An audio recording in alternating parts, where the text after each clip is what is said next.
Yetoo kujira Beetlehem kan jedhamte Maariyaam Yoosefin faana achitti argamte.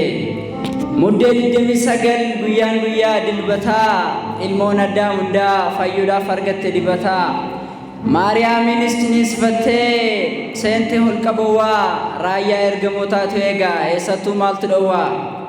Egaa guyyichatu ga'e yeroo sanyii Addaam late har'a magaalaa Daawititti fayyisaan nuuf dhalate. Har'a magaalaa Daawititti fayyisaan nuuf dhalate.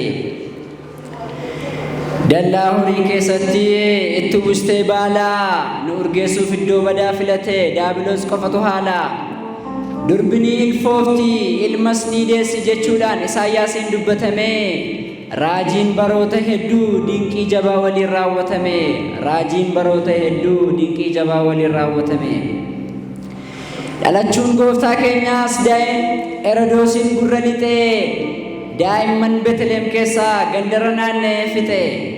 Sababa Yesuus dhalateef murtii dabaan hadhooftee magaalaan Beetlehem guutuun gadda cimaan machoofte. Iyyi gurguddaan magaalichatti godhame raajicha raawwate Ermiyaasiin jedhame. Teessoo ergamootaa Raamaa gahee dacheetutti gadde samiif lafatu nahee. Dacheetutti gadde samiif lafatu nahee. Gara dubbii keenya jalqabaatti deebinu. Ergamaa Gabri'eelis tiksituu horiitti dhufee misraachoo itti hime akka aangoon diinaa kufe.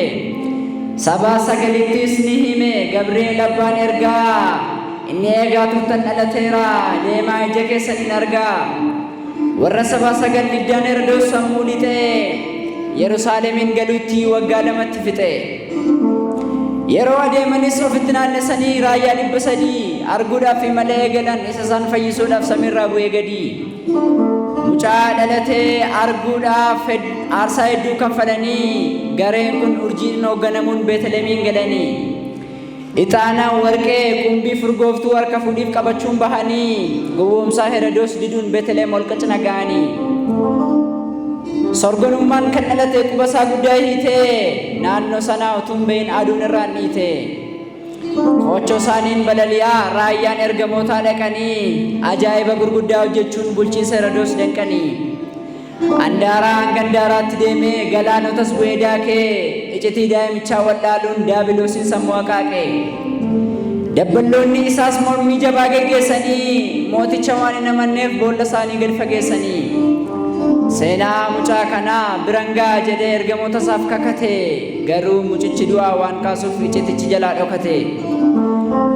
Jabaadhaa hin sodaatinaa mootummaan koo hin darbu hin kufu akkasiin dubbate Saaxinaa'el inni hin barre akka leencichi dhufu. Gibsiitti ajaa'iba jabaa 10 hojjetee galaana Eertiraa kan re'uleensaa yeroo Museen dhalate kun nan mudanne kan daa'ima kana maalidha waa'insaa jedhe. Ilma dhalate sanaaf ammas gad hin ciifne Niqoodimoosiif Isxifaanosiin bobbaasanii ajaa'ibicha akka barbaadaniif Golooqiyaaf Gamalayyaatti erganii. Aduu samiirraa boqonnaa 12 gara boodaatti kan deebise mootiin dacheef samii sammuu daabiloosiin jeeqee aanteewwan isaa naasise. Abbaa billaa qaraatii kanumaaf kan naahamu labooba biddaa waan ta'eef iccitichi biran ga'amu. Labooba biddaa waan ta'eef iccitichi biran ga'amu. Tulluuf tabba hedduu ba'ee gaara gurguddaa siyaabee qoratee bira ga'uu dadhabuun waa'ee mucichaa dhaabe. Jabaan addunyaa keenya dhalachuudhaan mul'ate xaa'otii addunyaa caalaa ergamoota tollate. Daa'imni dhalachuun mirkanaa'uudhaan barame hundumaan ol kan ture moofaa ciccitaan marame. Hundumaan ol kan ture moofaa ciccitaan marame.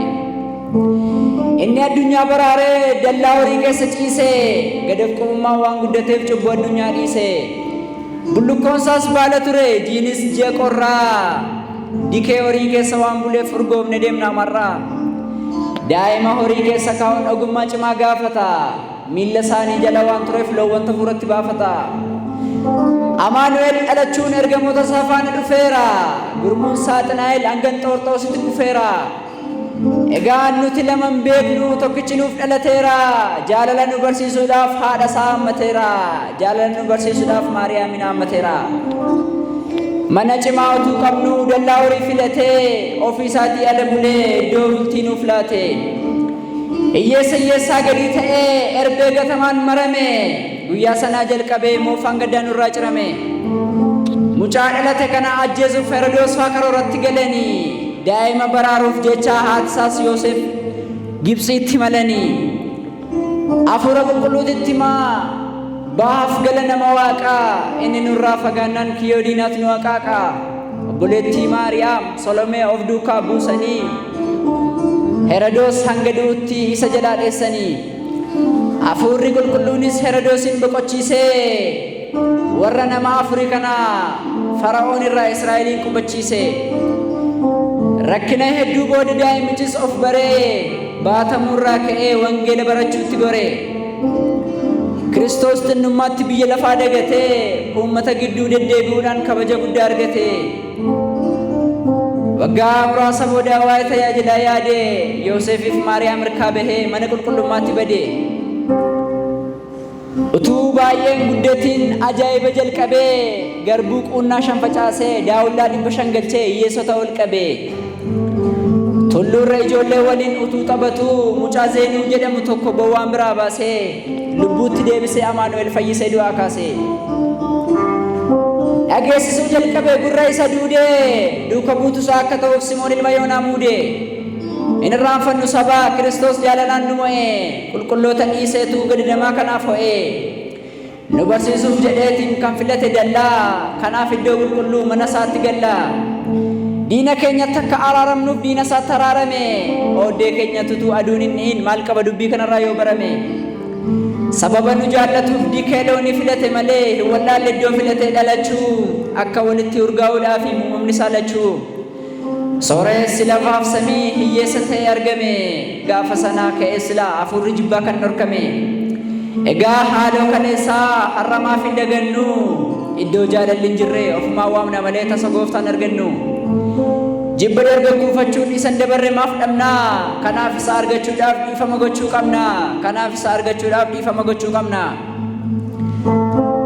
Akkuma dubbadhe Maariyaamin deesseetti Yesuus dhalateera. Ba'aa biiftuun irraa ifni guddaan mul'ateera. Egaan kiristaanotaa haadhaaf ilma kanarraa waan baay'ee haa barannu. Wal jaalalaan jiraachaa gaduuf qabus haa horannu. Kan daaree uffisaa kan dhukkubsates gaafachaa ba'aa walii sabaannu. Isa mana hin qabnettis mana jaarree lama yoo qabaanne tokko san qabneef haa laannu. Isa mana hin qabnettis mana jaarree lama yoo qabaanne tokko san qabneef haa laannu. Iddoo hojii keenya akka ooluuf ganama kadhannaa. Gariin nu biraa waan du'eef galgala galateeffannaa.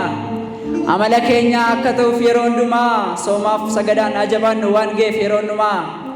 Haati ilma jaallachuun godaantee kan taasifte mootii. Nutis walaa jaallannuun dhaamsa ijoo kooti. Yaa Maariyaam ilmi kee halkan dhalate. Ilmi kee halkan cuumame.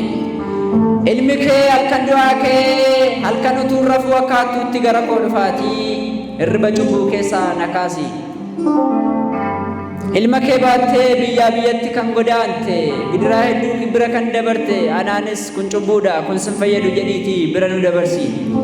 Yaa Abbaa gooftaa samiif lafaa isa kana warra ogeessotaaf hubattoota jalaa dhoksitee wallaalotatti waan mul'isteef sin jajadha.